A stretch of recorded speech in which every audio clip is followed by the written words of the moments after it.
Good morning fifth class. आज हम पढ़ेंगे पाठ 3। पाठ 3 है अपना अपनी वस्तु। तो सबसे पहले हम चलते हैं, इस पाठ को पढ़ते हैं। फर्स्ट पैराग्राफ है अपना, एक महात्मा जी कहाँ जा रहे थे। एक महात्मा जी कहीं जा रहे थे। मार्ग में उन्होंने एक स्थान पर दो व्यक्तियों को ऊंची आवाज़ में बोलते सुना। यानी एक महात्मा जी थे, वो कहीं जा रहे थे। तो मार्ग यानी क्या होता है? रास्ता। तो रास्ते में उन्होंने क्या देखा कि दो व्यक्ति ऊंची आवाज़ में यानी ज़ोर ज़ोर से तेज़ आवाज़ में बोल रहे थे। दोनों ही हाथों में लठ लिए एक दूसरे के प्राण लेने को उद्यत दिखाई देते थे। एक कहता था कि यह भूमि मेरी है और मैं इसका स्वामी हूँ, जबकि दूसरा उस भूमि को अपनी बतला रहा था। उस भूमि पर अपना अपना स्वामित्व जताने के लिए दोनों ही क्रोध से लाल पीले हो रहे थे, अपने अपने पक्ष में दलीलें दे रहे थे। ठीक है, तो इसमें क्या ऊंची आवाज़ का अर्थ क्या होगा? जोर से ध्वनि, यानी ऊंची आवाज़ यानी तेज आवाज़ में बोलना। लठ का मतलब होता है डंडा, यानी डंडा लिए हुए थे वो। उद्यत यानी तैयार। भूमि का अर्थ होता है जमीन। स्वामी का अर्थ होता है मालिक और स्वामित्व का अर्थ होता है अधिकार, यानी किसी पर अधिकार जमाना। क्रोध गुस्सा, पक्ष यानी तरफ, दलीलें यानी तर्क देना, लाल पीला होना, यहाँ पर एक मुहावरा दिया हुआ है, उसका अर्थ होता है क्रोधित होना। तो यहाँ पर क्या था कि महात्मा जी कहीं जा रहे थे और उन्होंने क्या देखा कि रास्ते में दो व्यक्ति आपस में ज़ोर ज़ोर से ऊंची आवाज़ में बोल रहे थे और दोनों के हाथ में क्या थे? डंडा था। दोनों के हाथों में क्या था? डंडा था। और दोनों इस तरह से तैयार थे कि अब एक दूसरे के प्राण लेने वाले हैं, यानी जान लेने वाले हैं। दोनों ही किसके लिए झगड़ा कर रहे थे? वो ज़मीन के लिए झगड़ा कर रहे थे। एक बोलता है ज़मीन मेरी है, दूसरा बोलता है ज़मीन मेरी है। यानी दोनों इतने क्रोधित हो रखे थे कि एक दूसरे को मारने के लिए उतारू हो रखे थे। इसके बाद हमारा अगला पैराग्राफ है,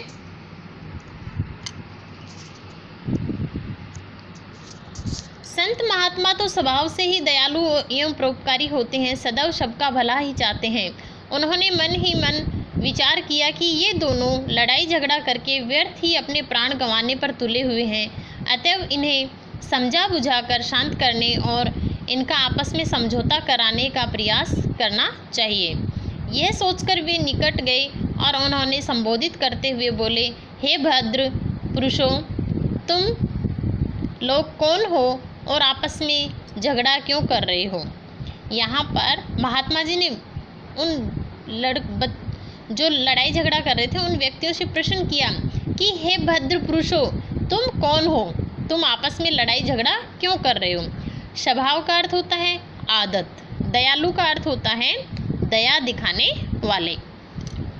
परोपकारी का अर्थ होता है दूसरों का भला करने वाला। और सदैव का अर्थ होता है हमेशा। व्यर्थ यानी बेकार होता है। प्रयास का अर्थ होता है प्रियतन। निकट का अर्थ होता है पास। भद्र यानी सज्जन। झगड़ा यानी लड़ाई। तो संत क्या कहते हैं? संत क्या होते हैं? स्वभाव से ही यानी आदत से ही क्या होते हैं? दयालु होते हैं, दया दिखाने वाले होते हैं। तो वे सबका भला चाहते हैं। तो उन्होंने क्या किया, यानी उनसे पूछा कि हे भद्र पुरुषों, भद्र का अर्थ होता है सज्जन, कि हे सज्जन, तुम लोग कौन हो और आपस में झगड़ा क्यों कर रहे हो?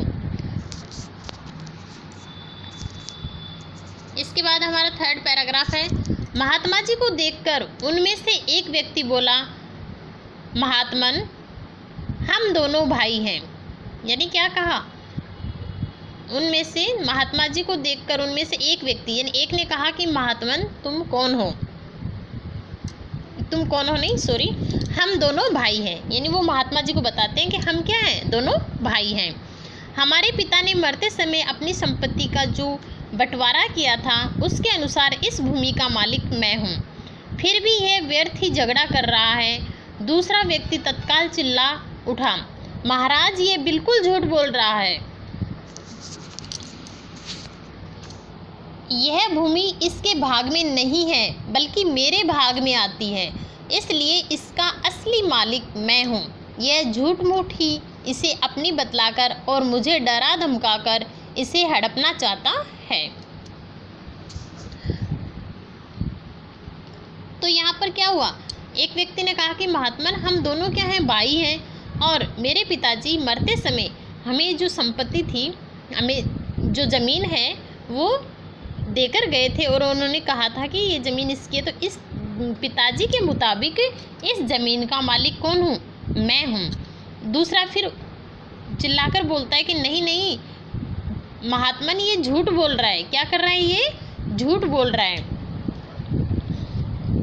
जो पिताजी इस भूमि का यानी पिताजी ने जिस भूमि का बंटवारा किया था वो भूमि अब मेरे भाग में आती है और ये मुझे डरा धमका कर ये ज़मीन है जो मेरी वो हड़पना चाहता है।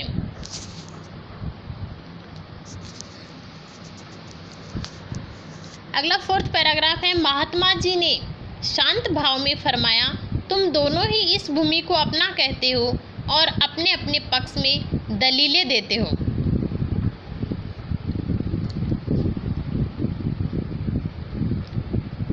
ऐसे तो इसका निर्णय कभी नहीं होगा, इसलिए अच्छा यही रहेगा कि जिस भूमि के लिए तुम दोनों मरने मारने पर उतारू हो उससे ही यह बात पूछ लो कि उसका असली मालिक तुम दोनों में से कौन है।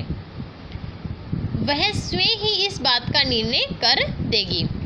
कुछ पल तक दोनों महात्मा जी के मुख की ओर ताकते रहे, फिर बोले, किंतु यह कैसे संभव है, भूमि भी कभी बोलती है? महात्मा जी ने उत्तर दिया, हाँ अवश्य बोलती है, परंतु उसकी आवाज़ तुम लोग नहीं सुन सकते। किंतु यह बताओ कि भूमि जो भी निर्णय देगी क्या वह तुम दोनों को मान्य होगा। यानी महात्मा जी बोलते हैं कि आप दोनों आपस में इतना क्यों लड़ झगड़ रहे हो, यानी लड़ाई झगड़ा क्यों कर रहे हो। ऐसे लड़ाई झगड़े करने से तो ये मामला शांत नहीं होगा। ऐसे क्या फ़ायदा होगा, तुम एक दूसरे को मार दोगे, क्या होगा, आपको क्या मिलेगा। तो हम ऐसे करते हैं, ये जो भूमि है, ये जो ज़मीन है, इसी से पूछ लेते हैं कि ये किसकी है। ठीक है, तो फिर क्या होता है, दोनों भाई क्या करते हैं, एक पल यानी एक टक होकर और महात्मा जी को देखते हैं, बोलते हैं, महात्मन भूमि भी कभी बोलती है क्या। तो महात्मा जी कहते हैं कि हाँ भूमि अवश्य बोलती है, यानी भूमि ज़रूर बोलती है, उसकी आवाज़ हम सुन नहीं सकते, वो बोलती ज़रूर है, लेकिन आपको जो भूमि फैसला देगी आप क्या उसे स्वीकार करेंगे। फरमाया होता है यानी कहा, दलील का अर्थ होता है तर्क, निर्णय लेना यानी फैसला करना, उतारू यानी तैयार होना, मालिक यानी स्वामी, यानी इसका मालिक कौन है वो अपने आप बता देगी ज़मीन है वो।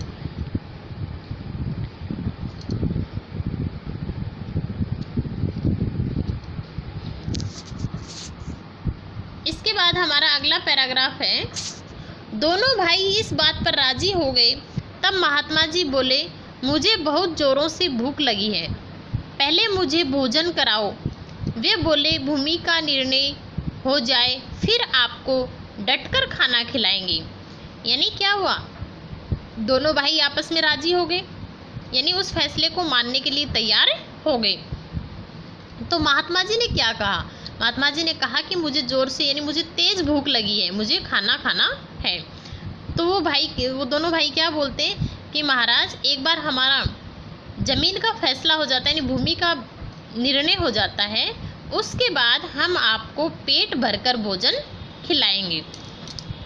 महात्मा जी ने कहा भूमि का निर्णय महात्मा जी ने कहा भूमि का निर्णय तो हो ही जाएगा, वह कहीं भागे थोड़े ही जा रही है, पहले भोजन हो जाए ताकि मन मस्तिष्क कुछ ठिकाने आए, इसलिए तुम दोनों अपने अपने घर से भोजन ले आओ, तब तक हम यहीं बैठते हैं। यह कहकर महात्मा जी एक पेड़ की छाया में बैठ गए। मस्तिष्क होता है दिमाग, यानी क्या है कि तुम ये ज़मीन कहीं भाग के थोड़ी जा रही है, आप लोग ऐसे करो, दोनों अपने अपने घर जाओ और भोजन बना के लाओ, और आप इससे क्या है आपका दिमाग भी ठीक हो जाएगा, और मैं यहाँ पर बैठता हूँ, पहले भोजन करेंगे उसके बाद आगे का देखते हैं। दोनों भाई घर में घर गए और अपने अपने घर से भोजन बनवाकर ले आए। महात्मा जी ने उन दोनों को बैठ जाने को कहा कि तुम दोनों बैठ जाओ। तत्पश्चात उन्होंने भोजन के 3 भाग किए और दोनों भाइयों को भोजन करने का आदेश देकर स्वयं भी भोजन करने लगे। यानी महात्मा जी ने क्या किया, तत्पश्चात यानी इसके बाद, यानी जो भोजन लेके आए उसके बाद महात्मा जी ने क्या किया, भोजन को 3 भागों में बांटा और तीनों यानी महात्मा जी और दोनों भाई आपस में भोजन करने लगे। इस प्रकार ऊपर की सब बातचीत और भोजनादि में लगभग 2 घंटे लग गए थे। यानी भोजन करते करते क्या हो गया था, उन्हें 2 घंटे लग गए थे। महात्मा जी इस समस्त कार्यवाही का उद्देश्य केवल यही था कि दोनों का क्रोध कुछ कम हो जाए ताकि उन्हें समझाया बुझाया जा सके, और हुआ भी यही। यानी क्या होता है, गुस्सा एक बार आता है, उसके बाद हम क्या है, थोड़ी देर बाद हम शांत हो जाते हैं। तो महात्मा जी ने भी यही किया, यानी उनको घर भेज दिया, वो खाना बना के लाए, फिर उन्होंने खाना खाया। इतने में क्या हो गया, उनका दिमाग शांत हो गया। ये दोनों जब भोजन से निवृत्त हुए, निवृत्त होता है नहीं, भोजन जो कर चुके थे, यानी खाना खाने के बाद, निवृत्त यानी अलग होना, तो काफ़ी शांत थे। यानी जब उन्होंने भोजन किया तो फिर उनके बाद लग रहा था कि वो काफ़ी शांत हो गए थे। उन्होंने महात्मा जी के चरणों में विनय की, महाराज यह भूमि तो कुछ बोलेगी नहीं, इसलिए आप ही हमारा निर्णय कर दीजिए। यानी उन्होंने क्या सोचा कि ये भूमि तो कुछ बोलने वाली है नहीं, तो महाराज ऐसा करो, आप ही हमारी भूमि का फैसला कर दो। यानी वो महाराज से निवेदन करने लगे। विनय का अर्थ होता है निवेदन करना। तो फिर यानी उनका दिमाग जब शांत हुआ तो उन्होंने सोचा कि क्यों नहीं, ये भूमि क्या बोलेगी, ज़मीन कभी बोलती है क्या, हम ऐसा करते हैं जो महात्मा जी बोलते हैं उसी फैसले को स्वीकार कर लेते हैं।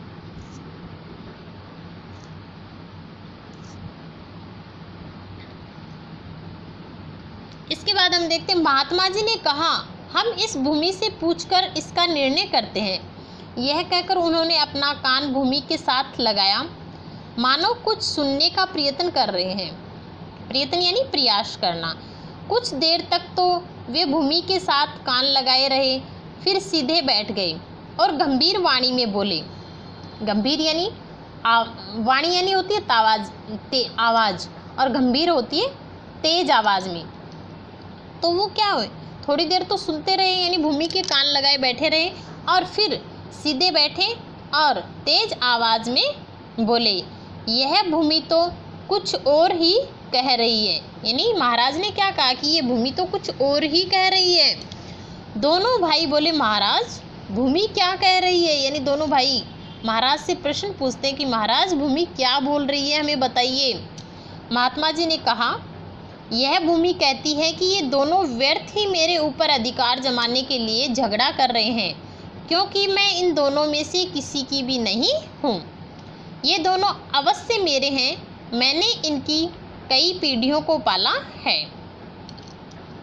और जाते हुए भी देखा है। यानी क्या है कि मैं इन दोनों में से किसी की नहीं हूँ, मैंने तो कई पीढ़ियों को पाला है। नहीं यानी कि हम क्या करते हैं, हम होते हैं, हमसे पहले हमारे दादा परदादा होते हैं, तो क्या है भूमि तो सभी की होती है। तो बोलता है, भूमि बोलती है कि मेरे ऊपर तो सभी पले फूले हैं, तो मैं तो इनमें दोनों में से किसी की नहीं हूँ, मैंने तो पता नहीं कितनी पीढ़ियों को पाला है, और ऐसे ही पीढ़ियाँ आती रहती हैं और ऐसे ही जाती रहती हैं। तो मैं आप दोनों में से किसी की भी नहीं हूँ। इसके बाद अगले पैराग्राफ में है, महात्मा जी की बात सुनकर दोनों भाई बड़े लज्जित हुए और महात्मा जी के चरणों में गिर गए। यानी दोनों भाई, लज्जित होना यानी शर्मिंदा होना, दोनों भाई इतने शर्मिंदा हो गए कि दोनों चरण यानी पैर, यानी दोनों भाई महात्मा जी के पैरों में गिर गए। महात्मा जी ने लोहा गर्म देखकर चोट की। उन्होंने उन्हें समझाते हुए कहा, तनिक विचार करो कि जिस भूमि के लिए तुम लोग आपस में झगड़ा कर रहे हो, क्या वह आज तक किसी की भी बनी है जो तुम लोगों की बन जाएगी। मनुष्य मेरी मेरी कहकर व्यर्थ यत्न करता है, यह नहीं सोचता कि इनमें से कुछ भी मनुष्य का अपना नहीं है। बड़े बड़े छत्रपति राजा भी इन्होंने इन्हें अपना अपना कहकर चले गए, परंतु साथ क्या ले गए? कुछ भी नहीं। वैसे जैसे खाली हाथ संसार में आए थे, वैसे ही खाली हाथ इस संसार से चले गए। यानी कि भूमि किसी की होती है क्या? यानी यहाँ से आपके जो दादा परदादा थे वो यहाँ से गए तो क्या भूमि को साथ लेके गए थे? नहीं लेके गए ना, ये भूमि यहीं पड़ी है ना। तो उसी प्रकार बड़े बड़े राजा महाराजा भी इस भूमि को, धन को, दौलत को साथ नहीं लेके गए। यानी इस संसार में हम खाली हाथ आते हैं तो हमें खाली हाथ ही यहाँ से जाना पड़ता है। यानी हम मरते हैं तो खाली हाथ ही तो जाते हैं, और पैदा होते हैं तो क्या है, यानी खाली हाथ आते हैं। हम कुछ धन दौलत साथ थोड़ी लेके आते हैं और ना ही साथ लेके जाते हैं। तो इसलिए महात्मा जी ने क्या किया, अवसर देखकर उन्हें थोड़ा समझाया।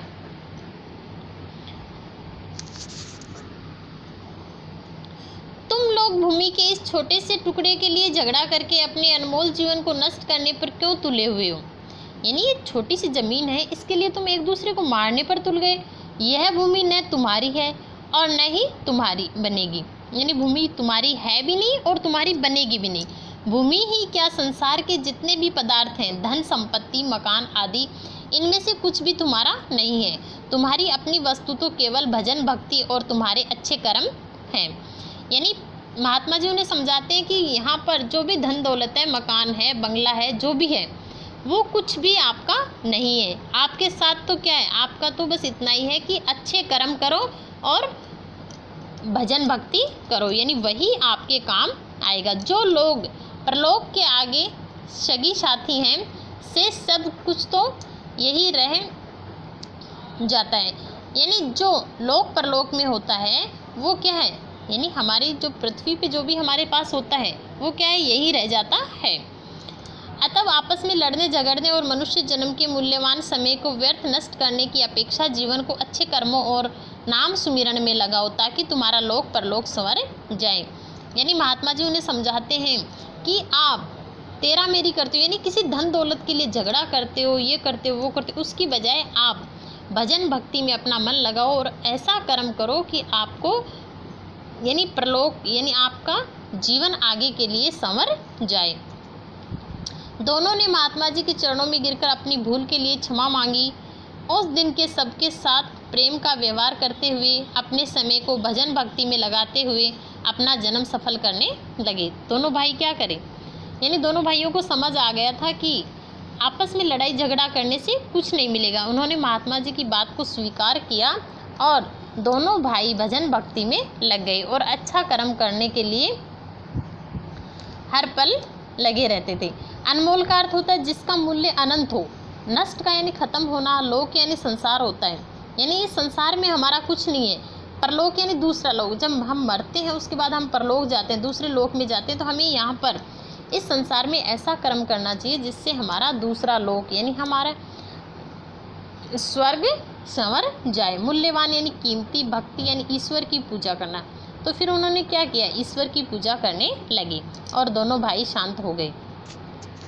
तो बच्चों आज का आपका होमवर्क है, ये जो लेसन मैंने पढ़ाया है अपनी वस्तु, इसे आप रीड करोगे और इसके जो शब्दार्थ हैं वो अपनी फेयर नोटबुक में लिखोगे। धन्यवाद।